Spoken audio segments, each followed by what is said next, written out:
네, 반갑습니다. 1월 31일 금요일 아침 시황입니다.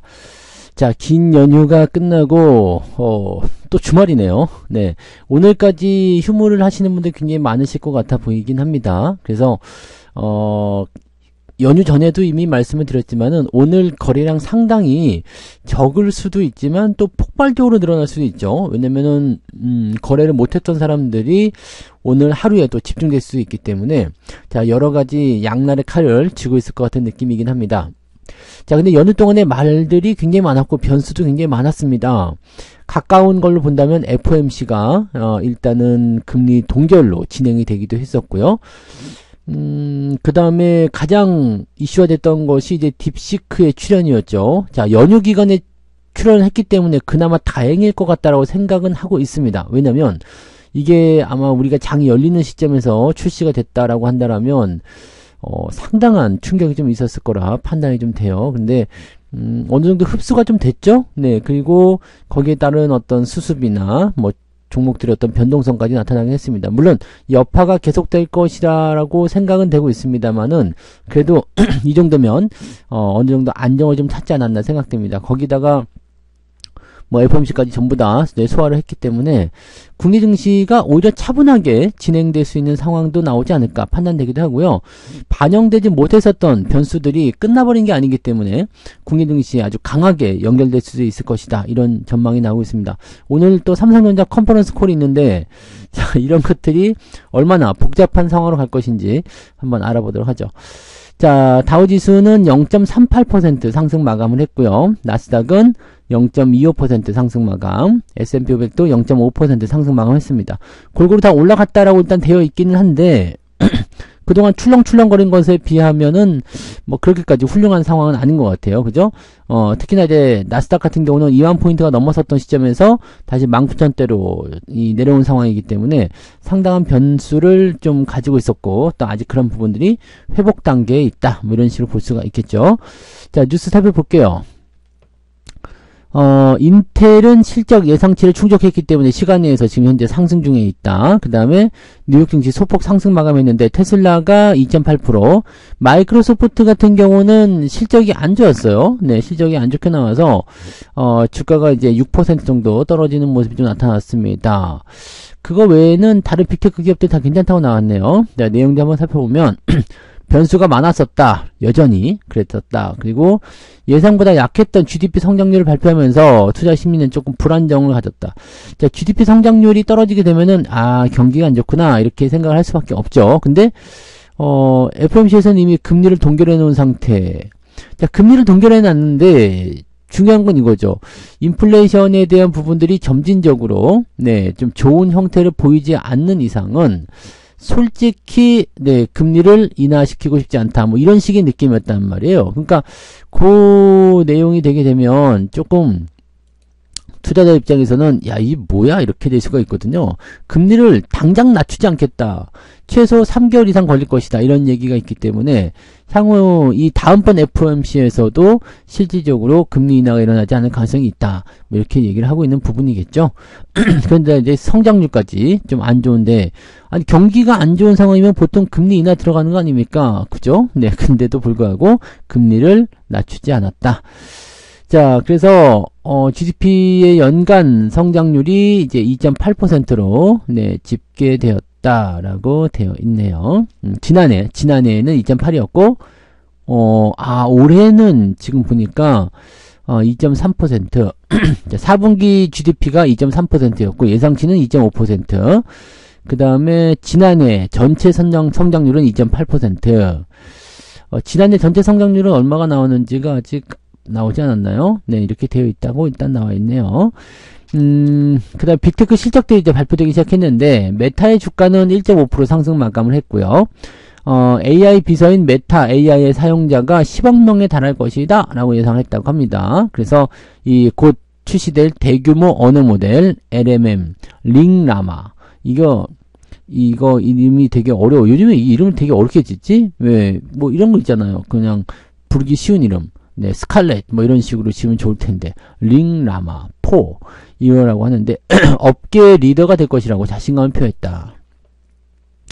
뭐 봐야지 알죠? 네, 이 대규모 언어 모델에 굉장히 집중도 하고 있는 것 같아요. 이 AI를 요즘에 써보니까 챗 GPT 같은 경우는 이 대규모 언어 모델이기도 하지만 뭐 실시간 검색이라든지 기타 등등 여러 가지 상황들을 범용적으로 많이 활용을 하고 있는 상황인데 다른 쪽에서 나오는 것도 있죠. 뭐 마이크로소프트도 있고 그 다음에 다른 애들 누구라고 봐야 될까요? 뭐 제미나이, 네, 그런 애들도 마찬가지, 네, 등등등 여러 가지 써보니까 그냥 이쪽에 좀 특화된 듯한 그런 느낌이 좀 있더라고요. 그러니까 딥시크와 거의 비슷한 그런 느낌들 좀 있는 것 같아요. 그래서 얘네들이 이쪽으로 어때 특화되어 있는 모습이 있기 때문에 활용도가 높을 수도 있겠지만 실질적으로는 대중들이 접근하기에는 조금 떨어지는 모습 아니냐 이렇게 생각이 되기도 하는데 뭐 나와봐야지 알겠죠? 자, 테슬라는 일단 실적이 좋지 않았음에도 불구하고 2.7% 상승 마감을 했습니다. 차량 인도량이나 뭐 등등등이 약간은 애매했었다라고 얘기 나옵니다. 다만 이제 컨퍼런스 콜에서 올해는 좋을 것이다 라고 얘기를 했고요. 6월에 네, 로보택시와 관련해서 이제 자율주행 택시를 일단은 꺼낼 것이다. 이번에도 거짓말이냐 뭐 이런 얘기도 있긴 한데 그건 모르겠네요 라고 얘기 나오는 거죠. 일단 한다고 했습니다. 한다고 했으니까 또 이 부분들에 대한 언급이 컨퍼런스 콜에서 나왔었다. 마이크로소프트는 6.18% 급락을 했는데 클라우드 서비스의 둔화 우려가 크게 작용했다라고 되어 있습니다. 클라우드 서비스인 애저와 윈도우 서버 등을 포함한 인텔리전트 클라우드 부문의 매출은 255억 4천만 달러를 기록하게 되었다. 라고 되어 있습니다. 자, 딥시크 출현 이후에 엔비디아의 주가도 극심한 변동성을 겪고 있지만 현재 구간에서 크게 움직이지 않는 것 같아요. 자, 첫날 17% 떨어졌다가 다시 10% 올라갔다가 또 떨어졌다가 지금은 네, 이렇게 되어 있는 거죠. 막판 상승 반전에서 0.7% 상승하면서 마감했다. 자, 어느 정도 시점에서는 일단 좀 지켜보자라는 느낌이 좀 강한 것 같아 보이죠. 그래서 이 딥시크에 대한 부분들이 어떻게 보면은 엔비디아의 그런 아성을 좀 무너뜨릴 수 있는 그런 상황이 될 수도 있기는 하겠지만 이것을 완벽히 또 그렇다, 완전한 위기다 뭐 이렇게 얘기가 조금은 애매할 수 있지 않겠냐 라고 판단도 좀 되고 있는 것 같아요. 걔는 걔고 얘는 얘다 이런 식으로. 특히 엔비디아 같은 경우는 뭐 직접적으로 이 AI와 관련된 그런 솔루션 제공이 아니라 AI 칩을 제공하는 업체잖아요. 근데 이런 대규모 언어 모델이라든지 이런 덩치가 큰 애들 쪽에서는 무조건 엔비디아의 고성능 칩이 필요하다. 그것이 없이는 일단 발전이 없다라는 식으로 되어 있기 때문에 당장 큰 문제 없다. 다만 이제 저가용 AI, 예, 저가형 AI라고 봐야 되겠죠. 자, 그런 부분들의 활용도가 높아질수록 이런 고성능 모델이 필요 없기 때문에 저가형 AI 칩의 수요도 늘어나게 될 것이다. 이제 시장이 양분화된다거나 아니면 약간 변화가 좀 있을 수 있다라는 식으로 얘기가 나올 수 있다는 얘기가 되겠죠. 네, 그래서 그러한 부분들이 있었다 생각하시면 되겠습니다. 자세한 거는 제 유튜브에 이 딥시크 관련한 이야기들을 영상으로 만들어 놨으니까 한 번씩 보시면 되겠고요. 그 다음에 볼게요. 얼마 만에 반등이냐? 한국 증시가 이제 미국을 제치고 1월 올라갔다. 바닥 확인한 코스피가 1월 5.7% 상승했는데 요거 모릅니다. 그 다음에 SK 하이닉스가 지금 22만원 회복하면서 올라가긴 했습니다만 중국 딥시크 쇼크가 어떻게 될 것인지 모르겠다. 자, 우리나라 반도체 기업들이 어떻게 나올 것이냐에 대한 부분도 굉장히 걱정들을 많이 하고 계시기는 한데 저는 그래요. 딥시크와 관련된 그런 부분에서 하이닉스나 또는 삼성전자가 문제가 있어야 될 이유가 없다고 생각합니다. 왜냐면 엔비디아의 시장 점유율이 줄어들었다. 그래서 엔비디아는 문제가 될 수 있다. 이렇게 갈 수는 있겠지만 다른 빅테크 기업들의 AI 칩, 즉 저가형이든 고가형이든 간에 AI 칩이 나오게 된다면 그 안에 들어가는 HBM의 수요는 더 늘어날 수밖에 없잖아요. 네, 그럼 무슨 문제가 있겠냐 이런 건데 여기서 문제는 이런 쪽으로 갈 수도 있을 것 같아요. 저가형 모델에 AI 칩이 활용이 될 때 그 안에 들어가는 HBM 우리 이렇게까지 와야 되거든요. 이 저가형 모델에 들어가는 AI 칩에 들어가는 HBM 이렇게 봐야 되는데 그러면 이 HBM조차도 성능이 더 낮은 저가형 모델에 들어가거든요. 근데 이것을 중국이 만든다라고 한다면 문제가 매우 심각해질 수 있는 거죠. 그래서 결과적으로는 중국의 이런 그 반도체 굴기 이런 것들을 미국이 얼마만큼 차단시키느냐 이런 부분이 될 것 같은데 지금 현재로서는 이제 저가형 칩마저도 중국 수출 제한 들어갈 것이다 뭐 이런 얘기가 나오고 있다고 하더라고요. 근데 그렇게 과연 할 수 있을 것인가? 라는 생각도 조금 들어요. 그렇지 않아요? 네. 저가형 칩마저 중국에 완전 그냥 칩을 다 공급하지 마라 이렇게 해버리게 되면 중국은 주춤거릴 수밖에 없겠죠. 근데 글쎄 요즘 같은 인터넷 시대에서 어제 제가 영상에서도 올려드렸지만 클라우드 서비스를 이용한 서버의 이용 이런 것들까지도 과연 막을 수 있겠느냐. 지금 챗GPT 쪽에서 이 오픈 AI 쪽에서 어떻게 얘기 나오느냐. 딥시크가 자기들끼리 이렇게 만들었다라고 하지만 이게 대형 언어 모델, 그러니까 즉 교사 모델을 하죠. 이게 덩치가 큰 덩어리에서 나온 그런 자료가 아닌 이상 얘들이 스스로 하기가 어려울 것이다. 말도 안 되는 금액으로 해냈다는데 이게 말이 안 된다. 자, 이 금액으로 해내려면 최소한 뭐가 있어야 된다? 학습할 수 있는 무언가 소스가 있어야 된다는 얘기죠. 그래서 그런 부분들에 대한 조사가 들어갔다고 합니다. 그러니까 딥시크가 이야기한 것처럼 우리가 80억 원을 다 해냈는데 이게 아니라 알려진 것은 80억 원이지만 훈련에 대한 부분들. 근데 그 80억 원으로 훈련을 시키기 위해서 그 제공이 돼야 되는 어떤 데이터베이스 이런 쪽에 대한 비용들은 왜 공개를 하지 않느냐라고 얘기를 하는 거죠. 그러니까 분명히 저거 혼자서 될 수 없다. 그러니까 애가 스스로 클 수 없다. 아이가 커가지고 뭔가 이제 그 자기 1인분의 몫을 해내기까지는 여러 가지 부모님의 지원도 있죠. 먹이고 입히고 재우고 뭐 등등등등 이런 이야기들. 그러기에 들어가는 비용은 전혀 들어가지 않았고 그냥 얘가 지금 학교 다니면서 또는 학원 다니면서 들었던 돈만 가지고 얘기하고 있다. 뭐 이런 식으로 얘기하는 거죠. 그러니까 쉽게 얘기하면 그런 식인데 어떤 식으로 결과가 나오려는지 모르겠습니다만 이제 조사를 하고 있다고 합니다. 그러니까 미국이 확실히 긴장을 좀 하고 있는 것 같아 보이긴 합니다. 근데 뭐 그거가 사실 뭐 이렇게 딱히 중요한 것 같진 않아요. 그냥 이제는 이렇게 된 거죠. 중국이 그런 어떤 꼼수를 썼든 뭐 어쨌든지 간에 적은 비용으로 AI라는 어떤 생태계를 열어버렸다. 활용도를 크게 만들어내버렸다라는 식으로 얘기가 돼버리는 거라서 이거는 미국은 긴장해야 될 일이지만 우리 같은 사용자들 입장에서는 why not, thank you 뭐 이렇게 나올 수 있는 얘기 되겠죠. 자, 근데 어쨌든 기업들의 입장에서는 이해관계가 얽히기 때문에 굉장히 복잡할 수도 있습니다. 그죠? 그래서 그런 쪽으로 생각하시면 될 것 같아 보이고요. 뉴스 자체에 대한 내용들은 뭐 그렇게까지 중요한 부분은 없어 보이는데 여기 요거 한번 봅시다. 삼성전자의 컨퍼런스 콜이 오늘 진행이 됩니다. 반도체 영업이익이 3조 원 정도밖에 안 나올 것이다. 이런 얘기입니다. 그죠. 전체 실적이 6조 원대밖에 안 나왔으니까 반도체 영업이익이 3조 원일 수도 있겠다. 근데 하이닉스가 지금 8조 원이 넘었잖아요. 그러니까 2배, 거의 뭐 3분의 1밖에 안 나왔다는 얘기가 되는 거 아닙니까? 자, 경기도 침체되어 있는 상태인데 중국의 저가 공세로 범용 메모리가 부진하고 있다. 즉 중국이 이 범용 메모리 부분에서 많이 따라왔다는 부분이 문제가 될 수 있는 내용이고요. HBM에 대한 기여도가 매우 저조했다. 하이닉스가 다 쓸어갔다. 자, 생각했던 것보다 엔비디아의 시장 점유율이 탄탄했고요.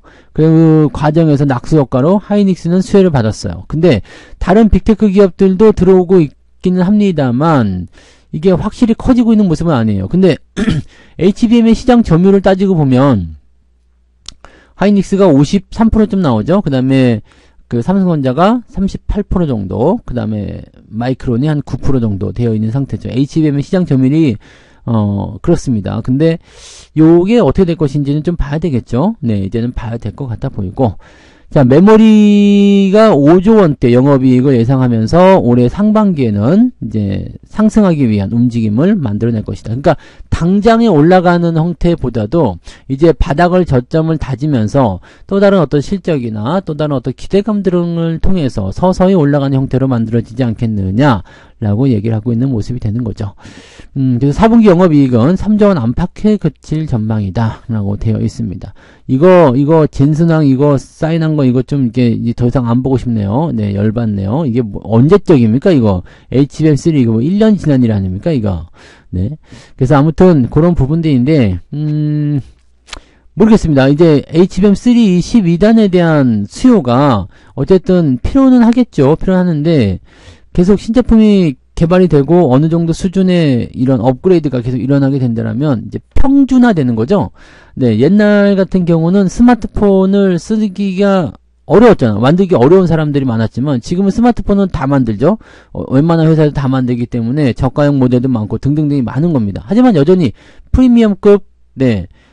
그런 스마트폰은 존재하잖아요. 그러니까 그런 형태로 이제 AI도 맞춰가지 않겠느냐라는 부분인 거죠. 그래서 엔비디아의 시장 점유율은 점차적으로 줄어들 수밖에 없다. 뭐 저는 계속 그렇게 생각이 됩니다.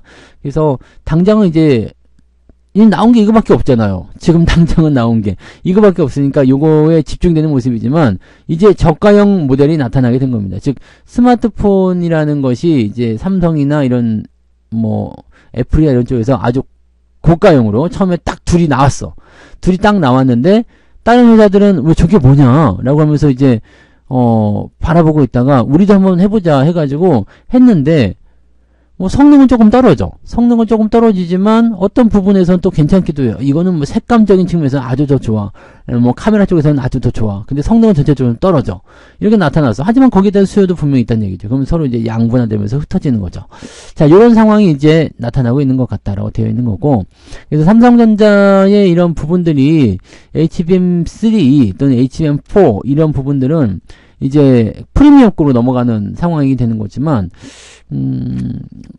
이제 이것도 어느 정도 상향 평준화돼서 진행이 되게 된다면 조금 더 뭔가 삼성전자의 그런 위기를 탈출하는데 도움이 좀 될 수 있지 않겠는가라고 생각이 드네요. 네, 자 아무튼 그렇게 되어 있고요. 이쪽 부분들은 반도체 사업을 담당하는 디베이스 솔루션 부문은 네. 영업이익이 이익이 하락했고요. 그 다음에 디바이스 경험 DX 부분은 모바일 신제품 출시 효과 감소와 업체 간 경쟁 심화로 실적이 감소했다라고 되어 있네요.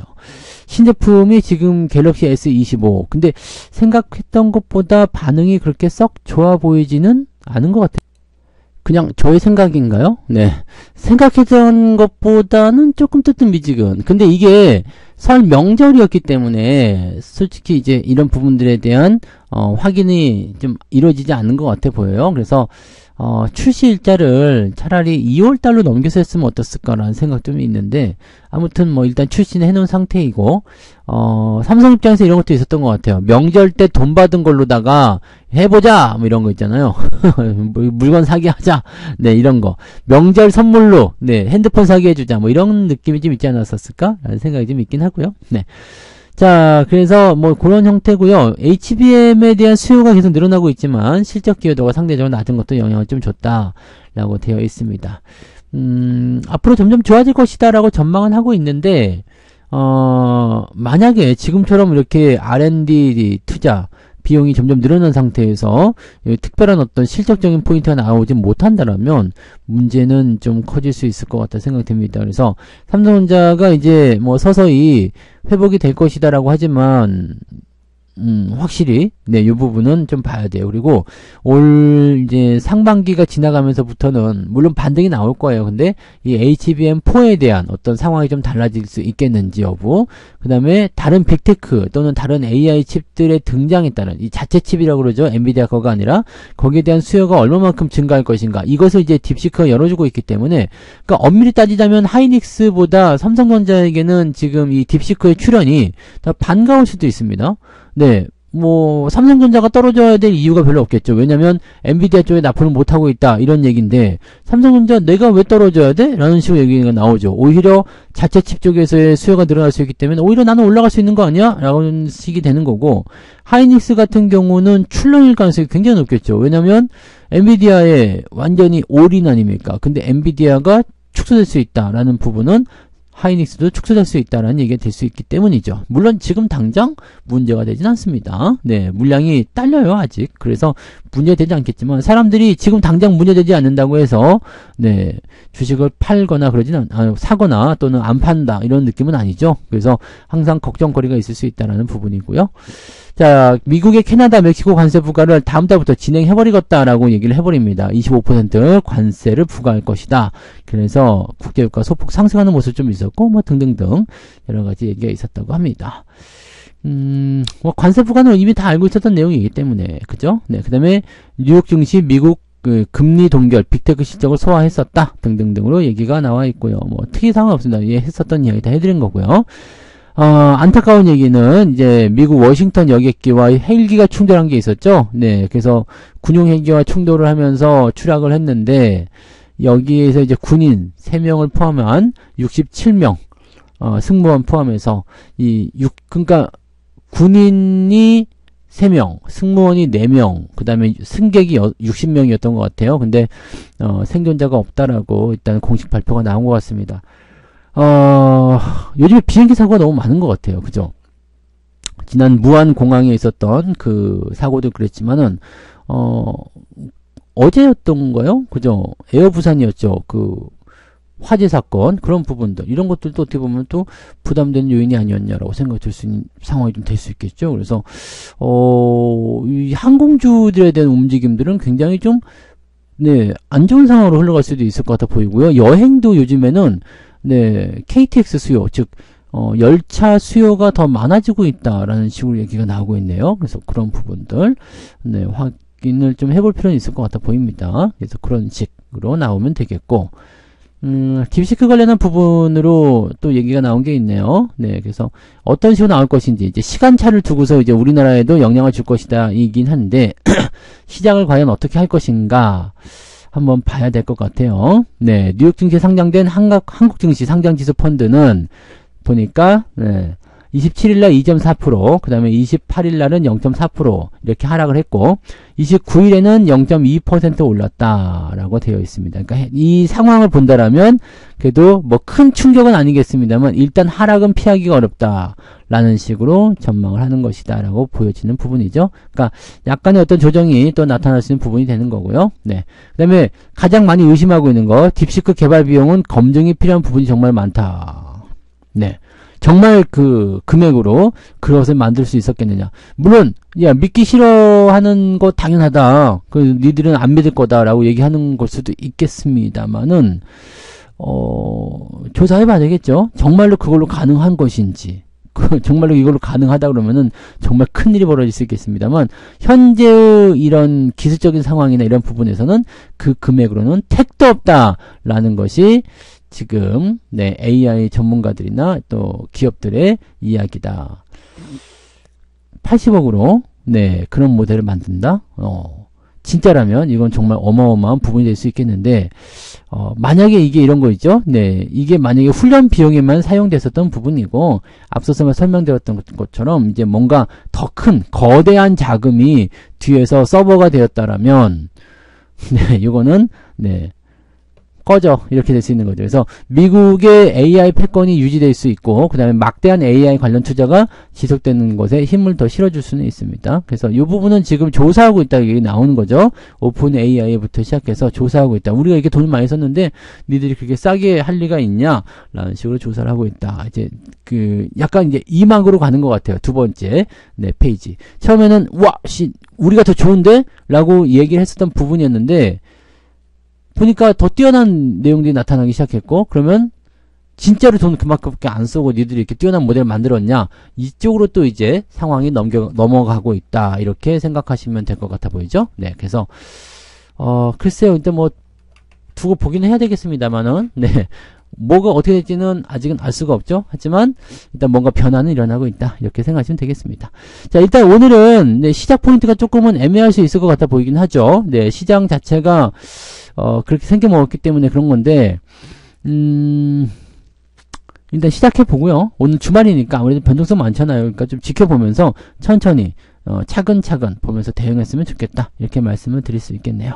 자, 오늘 일단 화이팅 하자고요. 화이팅 하고 상황 보면서 또 전략들 같이 또, 분석을 해보도록 하겠습니다. 자, 그러면 저는 장중시장 때 다시 올게요. 고맙습니다. 본 방송에서 제공되는 모든 정보는 투자 판단의 참고 자료이며 투자의 최종 책임은 본 방송을 이용하는 본인에게 있습니다.